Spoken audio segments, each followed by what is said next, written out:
बहुत बहुत स्वागत है बच्चों आप सभी का आज की इस वीडियो में। और आज की ये वीडियो क्लास 12th के बच्चों के लिए बहुत ज़्यादा इंपॉर्टेंट होने वाली है, क्योंकि आज की इस वीडियो में हम डिस्कस करेंगे क्लास 12th का आपका हिंदी इलेक्टिव, यानी कि हिंदी ऐच्छिक का आपका जो सब्जेक्ट है बच्चों, इसके सीबीएसई बोर्ड एग्जाम 2024 के लिए, यानी कि हिंदी इलेक्टिव का आपका 19 फरवरी 2024 को जो सीबीएसई बोर्ड का एग्जाम होने वाला है, इसी की प्रिपरेशन, इसी की तैयारी के लिए आज हम डिस्कस करेंगे एक और most important sample question paper के बारे में, जिसे बहुत अच्छी तरीके से इस वीडियो में हम सॉल्व करके समझने वाले हैं। ठीक है, बेसिकली देखो बच्चों, आपके हिंदी के बोर्ड एग्जाम की तैयारी के लिए हमने अपने चैनल पे 10 प्लस सैंपल क्वेश्चन पेपर की एक सीरीज चलाई हुई है, जिसमें हम बोर्ड की तैयारी के लिए 10 सैंपल पेपर को डिस्कस कर रहे हैं। ठीक है, तो ये जो हमारी वीडियो है, ये इसी सीरीज में जो हमारा दूसरा सैंपल पेपर है उसका पार्ट 2 रहने वाला है। आप सभी बच्चों ने यदि पार्ट 1 का वीडियो नहीं देखा है, पार्ट 1 का वीडियो और 10 के 10 सैंपल पेपर की जो प्लेलिस्ट है, उन सभी का लिंक आपको मैं वीडियो के डिस्क्रिप्शन में भी दे दूंगा और यहाँ पे आई बटन में भी। आप कहीं से भी जाके जरूर से इसको देख लीजिएगा और अपनी तैयारी को अच्छे से अच्छा कीजिएगा। ठीक है, चलिए, जब आप अपना बोर्ड एग्जाम देने के लिए जाएंगे तो आपको टोटल जो है ना, आपके सीबीएसई के रोल नंबर के अकॉर्डिंग 4 में से कोई एक सेट मिलेगा और ये पेपर सभी के लिए इंपॉर्टेंट है। ठीक है, यहाँ पे आपका कोड नंबर होगा और ये जो बॉक्स होते हैं इसमें आपको अपना रोल नंबर लिखना होता है। ओके, और पेपर में देख लेना कि नंबर ऑफ क्वेश्चन 14 है या नहीं। ओके, और पेपर सिंपल सी बात है, आपको 15 मिनट पढ़ने के लिए मिलते हैं तो 10-15 पे आपको पेपर मिल जाएगा। 10:30 से 1:30 आपकी टाइमिंग है। ओके, पेपर आपका 3 घंटे का आएगा और ये 80 नंबर का। और जहाँ तक बात रही पेपर के पैटर्न की, तो ये तो आप सभी को पता ही है, क्योंकि आप लोग अपना मिड टर्म दे चुके हो, प्री बोर्ड दे चुके हो, और सेम पैटर्न है हिंदी का, है ना। क्या पैटर्न है? 2 सेक्शन रहेंगे, यानी कि 2 खंड होंगे। एक खंड आ जिसमें वास्तुपरक यानी कि बहुविकल्पीय प्रश्न होंगे। दूसरा खंड बा जिसमें वास्तुनिष्ठ यानी कि वर्णात्मक प्रश्न होंगे। ठीक है, दोनों सेक्शन को मिला के आपके प्रश्नों की संख्या होगी 14, जिसमें खंड आज जो है इसमें 40 वस्तुपरक यानी कि टोटल आपसे 40 एमसीक्यूज पूछे जाएंगे और नंबर ऑफ क्वेश्चन जो है आपके इसमें 6 रहेंगे। ठीक है, अब खंड 12 रहता है जिसमें आपके 8 वर्णात्मक प्रश्न होंगे। इसे ही आज की इस वीडियो में हम डिस्कस करेंगे। ठीक है बच्चों, खंड ए का यानी कि खंड आ जो है, इसका लिंक आपको मैं आई बटन में और डिस्क्रिप्शन बॉक्स में दे दूंगा। ठीक है, अब ध्यान से देखो, ये 8 वर्णांतों प्रश्न होंगे कैसे। उसमें एक तो आपका रचनात्मक रहेगा। ठीक है, रचनात्मक लेखन 5 नंबर का, फिर अभिव्यक्ति माध्यम रहेगा। ठीक है, फिर काव्यांश की क्वेश्चन आंसर रहेंगे, उससे संबंधित आपकी एक सेक्शन व्याख्या रहेगी। फिर गद्यांश से संबंधित क्वेश्चन आंसर रहेंगे, फिर सेक्शन व्याख्या रहेगी। ठीक है, अंतर अंतराल से संबंधित क्वेश्चन आंसर होंगे और भी बहुत सारी चीजें। तो काफी इंपॉर्टेंट सेशन है, बड़े ध्यान से अटेंड कीजिएगा। ओके, चलिए, देखिए पिछली वीडियो में हमने खंड ए अपना स्टार्ट किया था वास्तु के प्रश्न वाला, जिसे हमने बहुत अच्छे से देखा था। आप सभी बच्चों ने बहुत अच्छा प्यार दिया, सपोर्ट दिया। क्वेश्चन भी पूछा था मैंने आपसे, आपने आंसर भी किया था। बहुत अच्छा लगा ये जान के। चलिए, आगे बात करते हैं यहाँ पे हम अपने अगले सेक्शन की, जो कि हमारे यहाँ से शुरुआत होता है। ठीक है, तो यहाँ पे हमारा आज के इस पेपर का अगला सेक्शन खंड नंबर 1 जो कि है वर्णात्मक प्रश्न।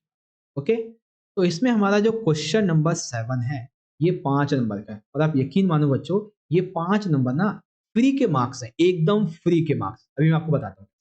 चलिए, आपको 3 शीर्षक दिए गए हैं। इसे एक पर आपको क्या करना है, आपको लिखना है एक रचनात्मक लेख 120 शब्दों में। अब रचनात्मक लेख लिखना उसी के तरह है जैसे आपने दृश्य लेखन लिखा था, लेकिन दृश्य लेखन में आप क्या लिखते हैं कि आपने जो देखा है, और रचनात्मक में देखने के साथ साथ आप क्या सोच सकते हैं, आपने क्या पढ़ा है वो भी लिख सकते हैं। ठीक है, जैसे मेरे सामने टॉपिक है कि मेरे प्रिय लेखक या फिर मेरे प्रिय कवि, तो इसके बारे में आप लिख सकते हैं। पिछली वीडियो में पेपर 1 में मेरे जीवन के सबसे यादगार पल, ये मैंने आपको बताया था। इस वीडियो में आपको मेरे प्रिय लेखक और कवि बताऊंगा, और जो तीसरा पेपर रहेगा उसमें आपको समाज में विज्ञान और धरोहर का महत्व। ठीक है, अब मेरे प्रिय लेखक या कवि, तो मैं लिखता हूँ महादेवी वर्मा जी के बारे में। मेरे प्रिय लेखक या कवि महादेवी वर्मा जी। महादेवी वर्मा एक महान कवित्री थी। उन्होंने अपने काव्य में प्रकृति का, प्रेम का, जीवन का और मृत्यु जैसे विषयों का बहुत ही खूबसूरती से व्यक्त किया है। उनकी कविताएं हमें जीवन के विभिन्न पहलुओं के बारे में सोचने पर मजबूर करते हैं। जैसे 11th में कविता है तब आंखों के उजले आंसू। ठीक है, तो एक वो भी है, और एक और है जाग तुझको दूर जाना। तो ऐसी कविताएं जो हैं वो जीवन, मृत्यु जैसे विषयों पर हमें बताती हैं। महादेवी वर्मा का जन्म 26 मार्च 1907 को यूपी के फर्रुखाबाद जिले में हुआ था। आपको जरूरी नहीं है उनके जन्म के बारे में आप ज्यादा बताएं, डेट लिखें, बस आप बता देना उनका जन्म इस स्टेट में हुआ था या फिर ठीक है। उन्होंने हिंदी साहित्य में उन्हें मीरा नाम से प्रसिद्धि प्राप्त हुई। उनकी कविताओं में प्रकृति, प्रेम, जीवन, मृत्यु इन सब की खूबसूरती देखने को मिलती है। ठीक है। मेरी महादेवी वर्मा की जो कविताएं हैं, मैं उनसे बहुत ज्यादा उनसे प्रेरित प्रेरित हूँ। उनकी कविताओं ने मुझे जीवन के प्रति एक सकारात्मक दृष्टिकोण विकसित करने में मदद की है, क्योंकि मैं जब भी इनकी कविताएं पढ़ता हूँ तो मुझे पॉजिटिव व्यूज मिलते हैं। ठीक है, मुझे पॉजिटिव रिस्पॉन्स मिलता है अपने काम के प्रति माइंड से। उनकी कविताओं ने मुझे यह भी सिखाया कि हमें जीवन में हमेशा संघर्ष करते रहना चाहिए, कभी भी हार नहीं माननी चाहिए। जैसे कि जहाँ तुझको दूध जनरस में यही बात कही गई है। मैं महादेवी वर्मा की कविताओं को पढ़ना और सुनना बहुत पसंद करता हूँ। मुझे लगता है कि उनकी कविताएं हमारी संस्कृति, हमारे साहित्य का एक अमूल्य खजाना है, जो लोगों को बहुत ही ज्यादा उत्साहित, प्रोत्साहित, प्रसन्न करती हैं। महादेवी वर्मा का जीवन और उनकी कविताएं हमें जीवन के बारे में बहुत कुछ सिखाती हैं। वे हमें जीवन के प्रति सकारात्मक दृष्टिकोण विकसित करने में मदद करती हैं और संघर्ष करने के लिए प्रेरणा देती रहती हैं। ठीक है? तो ये तो मैंने लिखा अपने हिसाब से। मैं महादेवी वर्मा से बहुत ज़्यादा प्रसन्न हूँ। मैं उनका बहुत ज़्यादा सम्मान, आदर रखता हूँ। मुझे लगता है कि वे एक महान लेखिका भी हैं और एक महान कवयित्री भी हैं। ठीक है? तो इस प्रकार से मैंने तो कवि लेख महादेवी जी के बारे में लिखा है। आप कबीर जी के बारे में, आप सूरदास के बारे में, तुलसीदास के बारे में, मलिक मोहम्मद जैसी के बारे में, निराला जी के बारे में, किसी के बारे में भी लिख सकते हैं। लेकिन रचनात्मक सारी चीज़ें कवर होनी चाहिए उसमें। ठीक है? अब नंबर कैसे मिलेंगे?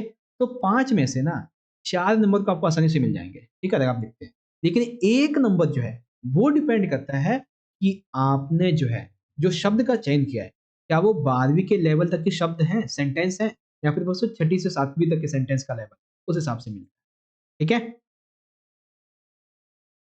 चलिए, अब हम बात करते हैं अपने अगले क्वेश्चन की, जो कि हमारा क्वेश्चन नंबर 8 है। इसमें हमें 3-3 नंबर के 3 क्वेश्चन दिए गए हैं, जिनमें से किन्हीं 2 का आंसर देना है। तो सबसे पहले क्या है बच्चों? इंटरनेट पत्रकारिता किसे कहते हैं? भारत एवं विश्व में इसका कौन-सा दौर चल रहा है? अब आपको कई सारी बातें यहाँ पे एक साथ में पता चलें। देखिए, इंटरनेट पर समाचार पत्र का प्रकाशन अथवा जो खबरों का आदान-प्रदान है, इसे ही इंटरनेट पत्रकारिता कहते हैं। सिंपल बात है भाई, पत्रकारिता किसे कहते हैं? तो पत्रकारिता यानी कि सूचना देने का, मनोरंजन करने का, शिक्षा देने का, तो ठीक है, जागरूक बनाने का ये जो कार्य है समाचार लेखन, ये पत्रकारिता है ना? अब जब यही कार्य ऑनलाइन इंटरनेट पे किया जाता है, तो उसी को हम इंटरनेट पत्रकारिता बोलते हैं, सिंपल सा है। इंटरनेट पर यदि हम किसी भी रूप में समाचारों को, लेखों को, चर्चा परिचर्चाओं को, बहसों को, फीचर, झलकियों आदि के माध्यम से बेसिकली कुछ भी ज्ञान प्राप्त करते हैं, तो उसी को इंटरनेट पत्रकारिता बोलते हैं। याद रखना, इंटरनेट पत्रकारिता का एक दूसरा नाम भी है, वेब पत्रकारिता। तो आप भूल मत जाना कि वेब पत्रकारिता किसे कहते हैं, इंटरनेट पत्रकारिता। ठीक है? अब ये एक अलग क्वेश्चन है आपका कि वर्तमान में विश्व में जो इंटरनेट पत्रकारिता का दौर है, वो तीसरा चल रहा है, जबकि भारत में इसका दूसरा चल रहा है। भारत के लिए पहला दौर 1993 में चालू हुआ था, फिर दूसरा दौर 2003 में, जो कि वर्तमान तक चल रहा है। ठीक है? दूसरा क्वेश्चन, संपादक के नाम पत्र और स्तंभ लेखन, इन दोनों में आपको डिफरेंशिएट करना है। ठीक है? जब आप संपादक के नाम पत्र लिखते हैं या फिर स्तंभ लेखन, इन दोनों में क्या डिफरेंस? आइए समझते हैं। सबसे पहले बात करते हैं संपादक के नाम पत्र। तो ये क्या होते हैं, ध्यान से समझिए। यह स्तंभ जनमत को प्रतिबिंबित करता है। ठीक है? ये संपादक के नाम पत्र कौन लिखता है? आम लोग। यह अखबार का एक ऐसा स्थायी स्तंभ है, जिसके जरिए पाठक विभिन्न मुद्दों पर न सिर्फ अपनी राय प्रकट करता है, अपितु जन समस्याओं को भी उठाता है। कि संपादक के नाम पत्र अखबार का एक ऐसा कोना है, जिसके माध्यम से आम व्यक्ति अपनी समस्याओं को उठाता है, विभिन्न मुद्दों को उठाता है, अपनी राय प्रकट करता है। वहीं दूसरा पॉइंट है स्तंभ लेखन। कुछ लेखक अपने वैचारिक रुझान और अपनी लेखन शैली के लिए पहचाने जाते हैं। ऐसे लेखकों की जो लोकप्रियता देखकर समाचार पत्र उन्हें एक नियमित स्तंभ लिखने का जिम्मा देते हैं। स्तंभ का विषय चुनने एवं उसमें अपने विचार व्यक्त करने की लेखक को पूर्ण छूट होती है। कुछ स्तंभ इतने लोकप्रिय होते हैं कि वे अपने लेखक के नाम से पहचाने जाते हैं। मैं आपको एग्जाम्पल देता हूँ। जैसे मान लेते हैं कि कोई न्यूज़पेपर है, ठीक है? उस न्यूज़पेपर में एक स्तंभ आता है कबीर जी का। तो कबीर जी ने वो स्तंभ लेखन कैसे किया? उनको अपने जो ज्ञान क्षेत्र है उसकी पूरी नॉलेज है।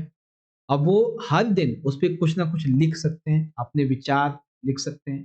तो समाचार पत्र वाले कहते हैं कि आइए, आप हमारे यहाँ इस पेपर के लिए स्तंभ लेखन कीजिए। आप अपने हिसाब से अपना विषय चुन लीजिए जिससे आप अच्छे से विचार प्रकट कर सकें, है ना? तो ये होता है स्तंभ लेखन के, ठीक है? तो संपादक के नाम पत्र और स्तंभ लेखन। आ जाइए सेकंड क्वेश्चन, तो हो गया। थर्ड की बात करते हैं। आलेख या फिर फीचर लेखन करते हुए हमें किन-किन बातों को ध्यान में रखना चाहिए? आ जाइए समझते हैं। जब भी आप कोई आलेख लिखें या फीचर लिखें, तो उसके लिए बहुत सारी बातों को हमें ध्यान में रखना है, ठीक है? अब वो बातें हैं कौन-कौन सी उसको देखते हैं। तो सबसे पहली है कि आलेख या फीचर आप जो लिख रहे हैं, उसकी भाषा कैसी होनी चाहिए? भाषा सरल हो, सहज हो और आपका जो विषय है उसके अनुसार, ठीक है? आपके आलेख या फीचर में ऐची ऐसी क्षमता होनी चाहिए जिससे लोगों के अंदर नई-नई चीज़ें जानने की इच्छा जगे, नई जिज्ञासाएँ होनी चाहिए।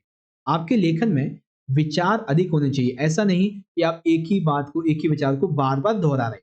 उसमें नवीनता होनी चाहिए। ये नहीं कि आप किसी भी चीज़ को बार-बार लिखे ही जा रहे हो। वो ताज़गी युक्त होना चाहिए।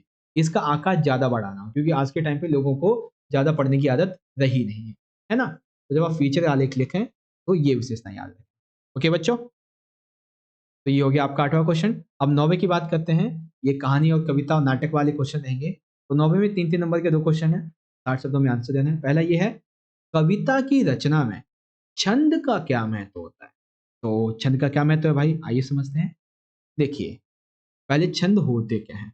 तो कविता में वर्ण, मात्रा, यति, गति, लय, जब ये एक सुव्यवस्थित और सुसंगठित रूप में आ जाते हैं, तब इनको छंद बोला। अब छंद की इम्पोर्टेंस क्या है एक पोएट्री में? तो छंद जो है वो कविता को कविता का रूप प्रदान करता है। कविता आपने लिख दी, लेकिन वो कविता तब तक अपूर्ण मानी जाती है जब तक उसमें छंद ना आ जाए, ठीक है? छंद के माध्यम से इसको पढ़ने वाला, उसको सुनने वाला अपने हृदय में उसकी कविता के भाव को महसूस करता है। साथ ही छंद के माध्यम से कविता को कंठस्थ यानी कि गाया जा सकता है। कविता में सरसता, गेयता, माधुर्य के कारण पाठकों में रुचि आती है। कविता को संगीत बनाना छंद का ही काम, ठीक है? तो इस प्रकार से आप ये समझ सकते हैं। दूसरा क्वेश्चन, कहानी किसे कहते हैं? इसके इतिहास को। तो कहानी है क्या? आ जाइए समझते हैं।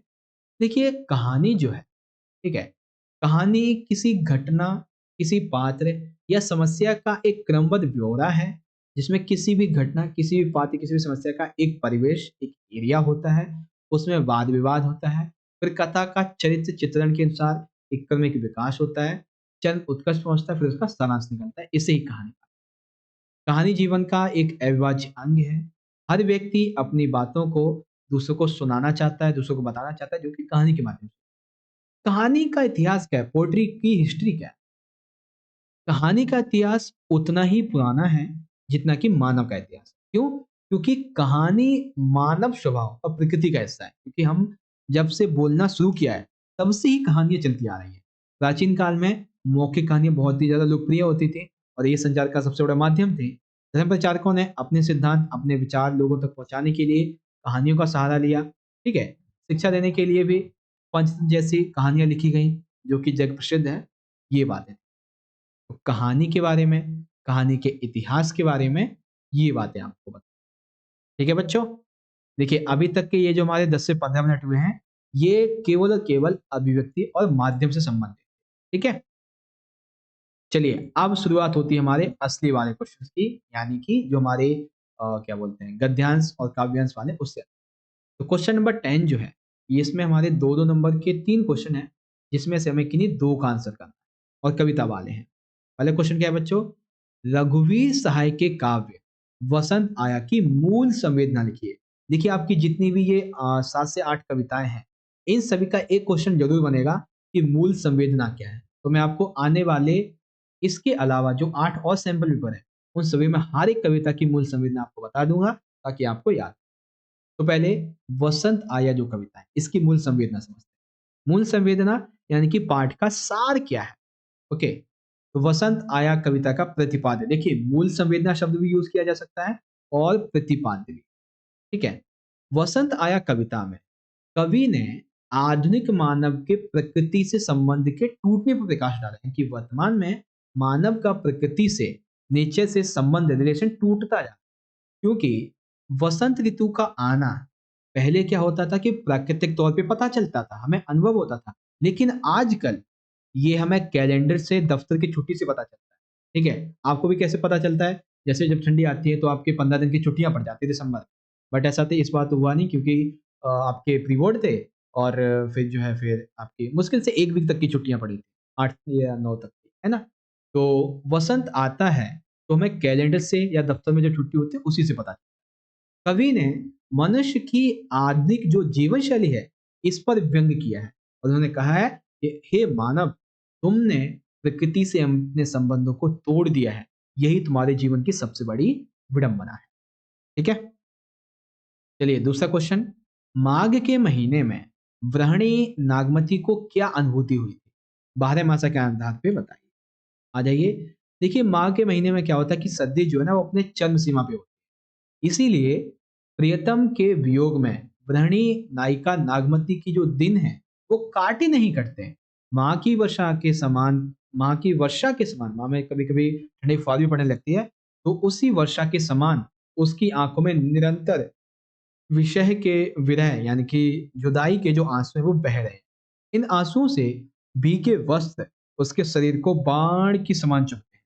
ठीक है, माँ की तेज हवा, ओलों की वर्षा उसके जीवन को और भी अधिक कष्टप्रद बना देती है।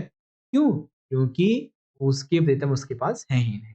उसका जीवन प्रीतम के वियोग में रसहीन हो गया है। वह दिन प्रतिदिन क्षीण, कमजोर होती जा रही है। उसका शरीर एक तिनके के समान हल्का हो गया है। वह तो वृह रूपी अग्नि में जलकर राख के समान उड़ने के लिए तैयार है, ऐसा लगता है ना? तो ऐसी जो अनुभूति है वृहणी नागमती को। आगे बात कर लेते हैं गा। विद्यापति पद के आधार पे आप बताइए कि कोयल और भौरों का जो कलरव है ये नायिका पर क्या प्रभाव डालता है ना? तो क्या प्रभाव डालता है, आइए समझते हैं। देखिए, विद्यापति पद के अनुसार सावन में कोयल और भौरों का जो कलरव है, कोयल की कूक और भौरों का कलरव, ये लोगों को प्रसन्नता देता है, उनके मन को सुख पहुंचाता है, परंतु नायिका पर इसका बिल्कुल ही प्रतिकूल प्रभाव पड़ता है। कैसे? कवि विद्यापति जी कहते हैं कि कोयल का मधुर स्वर और भौरों का गुंजन नायिका को अपने प्रेमी की याद दिला रहा है। ठीक है, जो कि परदेश गया हुआ है। नायिका अपने कानों को बंद करके इस कलरव को, कोयल के मधुर स्वर को, भौरों के गुंजन को सुनने से बचना चाहती है, परंतु ये आवाजें फिर भी उसे सुनाई देती हैं और उसे सता रही हैं। इसी के साथ ही परदेश गए उसके प्रीतम की याद उसे सताने लगती है। नायिका पहले ही वृहरूपी में अग्नि में जल रही थी, अब ये कलरव उसे और ज्यादा जला रहा है। अब इससे उसका जीवन और दूभर हो रहा है। ठीक है, तो ये बात कही गई। ओके, तो इस प्रकार से आपका ये वाला कॉन्सेप्ट हो गया क्वेश्चन नंबर 10 का। आगे देख लें। चलिए, अब क्वेश्चन नंबर 11 है। बहुत से बच्चे पूछते हैं कि सर जी शब्द की व्याख्या कैसे करें? तो आप सभी बच्चों से मैं पूछना चाहता हूँ, आप सभी बच्चे मुझे कमेंट बॉक्स में जरूर बताना कि क्या आपके लिए सह प्रसंग व्याख्या लिखने की एक अलग से 10 से 15 मिनट की सेपरेट वीडियो बनाई जाए, जिसमें एक छोटे से छोटे पॉइंट को बहुत अच्छे तरीके से हम समझें और आप 5 के 5 नंबर सबसे व्याख्या में लेके आए। सभी के सभी बच्चे जल्दी जल्दी कमेंट करके बताओ, उतनी ही जल्दी हम आपके लिए वीडियो भी लेके आ जाएंगे। ओके, तो हमें क्या करना है, 2 काव्यांश दिए गए हैं, किसी एक काव्यांश की सह प्रसंग व्याख्या करनी है और ये 6 नंबर। तो पहला जो है, यह वह विश्वास नहीं जो अपनी लघुता में काम। ठीक है, यह दीप अकेला स्नेह वाला। ठीक है ना? तो ये किससे ली गई कविता? दीप से ली गई। इसको हम पढ़ेंगे तभी तुम्हें समझ में आएगा। चलिए, यह वह विश्वास नहीं जो अपनी लघुता में भी कांपा, वह पीड़ा जिसकी गहराई में स्वयं उसी ने नापा। गुस्सा, अपमान, अवज्ञा के धुंधुआते कड़वे तम में, यह सदा द्रवित चिर जागरूक अनुरक्त नेत्रा, उल्लव बाहु यह चिर अखंड अपना, जिज्ञासु प्रबुद्ध सदा श्राद्ध में इसको भक्ति को दे दो, यह दीप अकेला स्नेह भरा है गर्व भरा परमात्मा, इस पर इसको भी पंक्ति को दे दो। आइए समझते हैं। दूसरा वाला भी आपको समझा ही दूंगा। सैपस में व्याख्या करने के लिए सबसे पहले आपको जो प्रश्न दिया जाए उसके शुरुआत के 3 से 4 वर्ड और ये डैश डैश डाल के अंतिम के 3 से 4 वर्ड। संदर्भ में आपको क्या बताएंगे? कवि और कविता का। तो उपरोक्त पंक्तियां कक्षा 12 के हिंदी विषय की किताब अंतरा का जो काव्य है, यह दीप अकेला इससे लिया गया है। इसके कवि हैं सच्चिदानंद, हीरानंद वात्स्ययन अज्ञे। प्रसंग क्या कहता है? प्रसंग में आपको उस लाइन का जो मेन मीनिंग है, कॉन्सेप्ट वो बताना है। तो उपरोक्त पंक्तियों में कवि अज्ञे जी दीपक को प्रतीक मानकर मनुष्य के गुणों का वर्णन कर रहे हैं, जो सदा दयालु, जागरूक तथा सबके प्रति प्रेम भाव से युक्त रहता है। आइए व्याख्या करते हैं। देखिए व्याख्या करेंगे। यह दीप प्रकाश, ज्ञान और सभ्यता का प्रतीक। कवि ने ऐसे सामाजिक इकाई अर्थात व्यक्ति के रूप में चित्रित इससे किया है, क्योंकि कवि कहते हैं कि जब कहीं समाज में निंदा, कहीं समाज में अपमान, घृणा, अनादर अनादर या उपेक्षा का अंधकार फैलता है, तब उसे एक दीप प्रकाशमान करता है।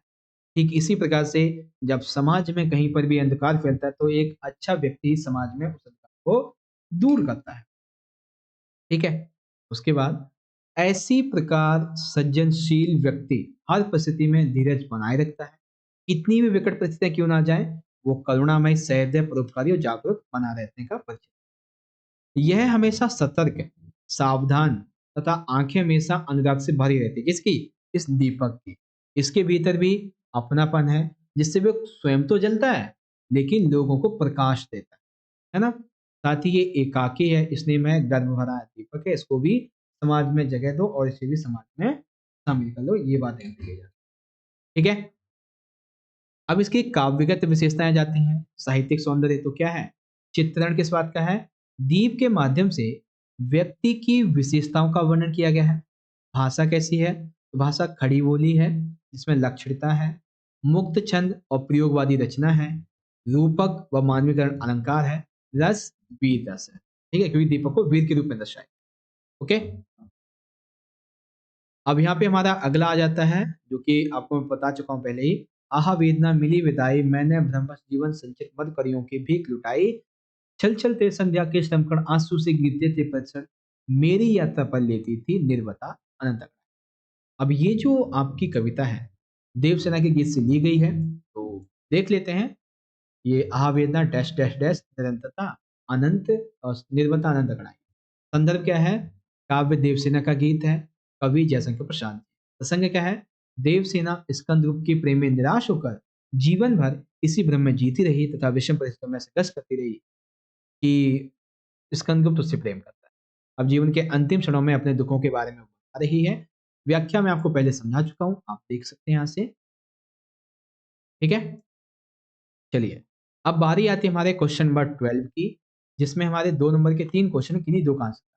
तो देखिए, हर एक कविता की तरह हर एक चैप्टर का आपका प्रतिवाद यानी कि मूल संवेदना भी है, तो वो भी समझिएगा। पहला क्वेश्चन, प्रेम धन की छाया स्मृति पाठ के अनुसार बताइए, लेखक ने चौधरी साहब के व्यक्तित्व की किन किन पहलुओं को उजागर किया है? तो बहुत सारे पहलुओं को उजागर किया है। कौन कौन से? चौधरी साहब एक अच्छे खासे रईस की तरह रहते थे। उनका व्यक्तित्व बहुत ही आकर्षक वाला था, उनके बाल कंधों तक थे। वे सभी के सभी त्योहारों पर नाच रंग का आयोजन किया करते थे। उनकी हर एक अदा से रियासत, तबीयतदारी और अमीरी टपकती थी। वे छोटे से छोटे काम के लिए भी नौकरों पर निर्भर रहते थे। नौकरों के साथ उनका संवाद करने का जो लहजा था, वो बहुत ही सुनने लायक होता था। वे नागरिक भाषा मानते थे और उसी में लिखा करते। ठीक है। तो इन पहलुओं को यहाँ पे उजागर किया गया। अब दूसरा क्वेश्चन, जैसे कि आपको बताया था, शेर लघु कथा में शेर किसका प्रतीक है तथा उसका प्रतिपादन लिखिए। 2 क्वेश्चन है, किसका प्रतीक है और प्रतिपादन। देखिए, शेर जो है असगर वजाहत की एक प्रतीकात्मक और व्यंग्यात्मक लघु कथा है। शेर व्यवस्था का प्रतीक है। शेर किसका प्रतीक है? उस व्यवस्था का। ठीक है।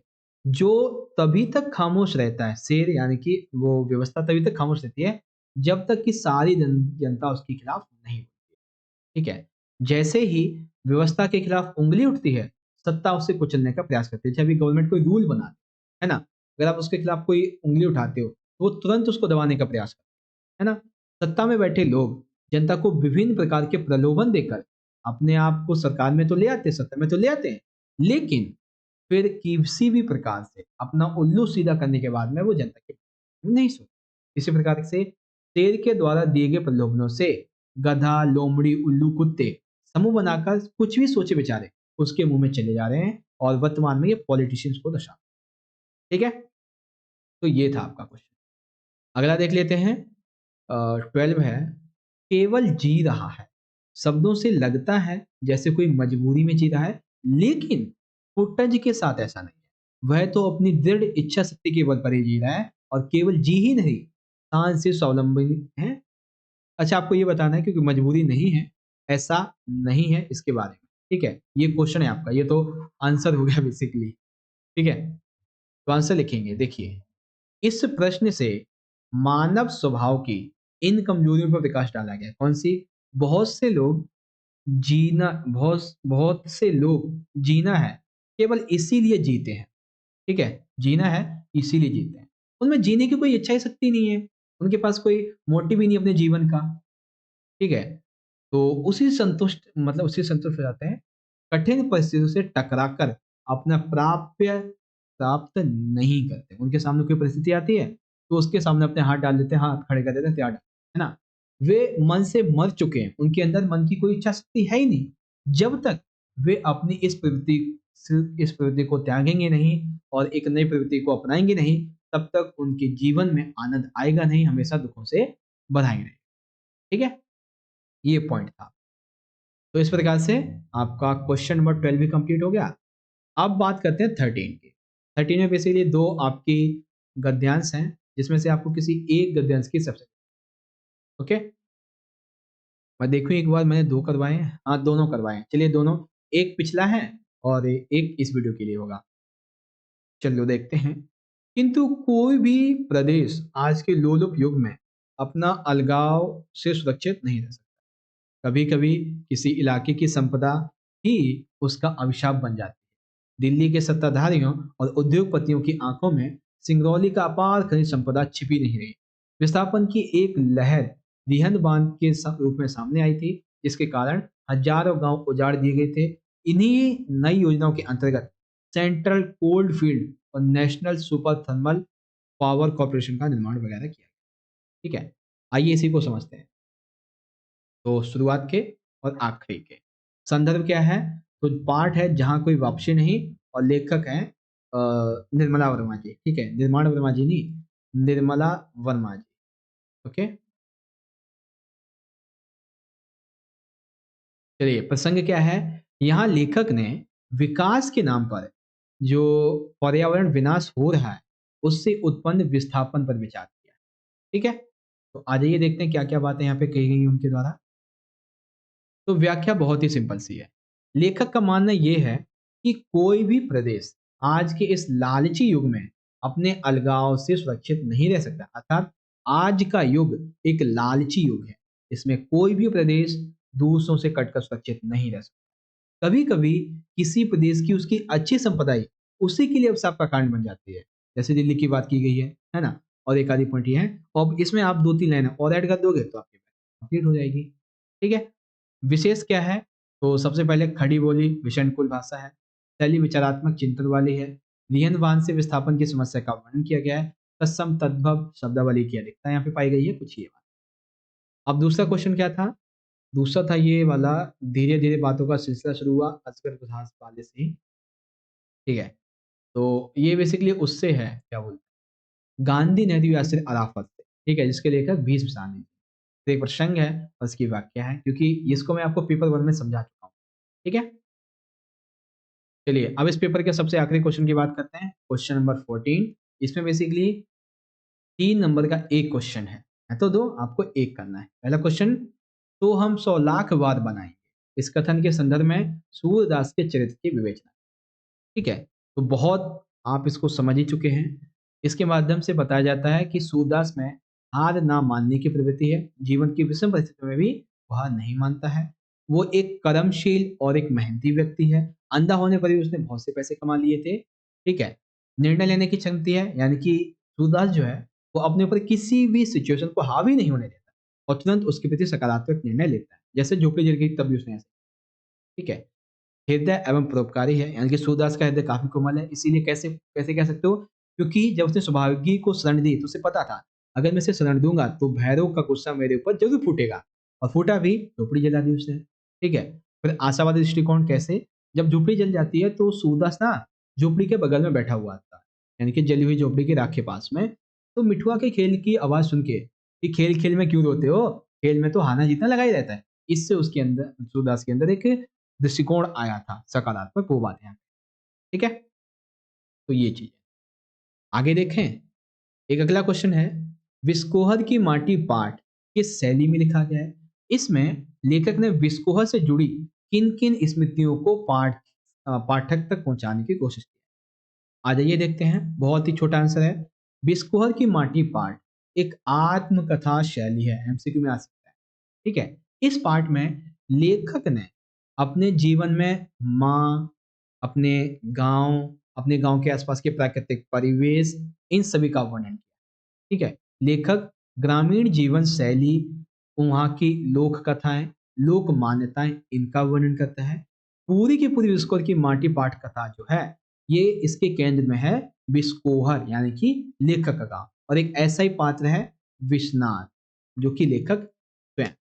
ठीक है। तो ये कॉन्सेप्ट था बच्चों आपका इसके बारे में, जो कि आपको यहाँ पे अच्छे तरीके से पता चल गया होगा, है ना। इस प्रकार से बच्चों आज के इस पेपर का भी, मतलब इस वीडियो का हमारा जो सेक्शन था, ठीक है, सेक्शन नंबर भी वर्णात्मक प्रश्न वहाँ पे कंप्लीट हो जाता है।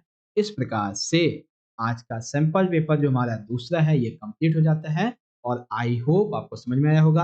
अब कितने बच्चे चाहते हैं कि सैंपल पेपर नंबर तीसरा बहुत ही जल्दी अपलोड कर दिया जाए? सारे के सारे बच्चे कमेंट करो। ठीक है। अब वीडियो अच्छा लगा हो तो ज़्यादा से ज़्यादा इस वीडियो को लाइक करो, अपने सभी दोस्तों में ज़्यादा से ज़्यादा शेयर करो, कमेंट में अपना फीडबैक दो। मिलते हैं अगली वीडियो में, तैयारी करते रहिएगा अच्छे से। बहुत बहुत धन्यवाद। जय हिंद, जय भारत, वंदे मातरम।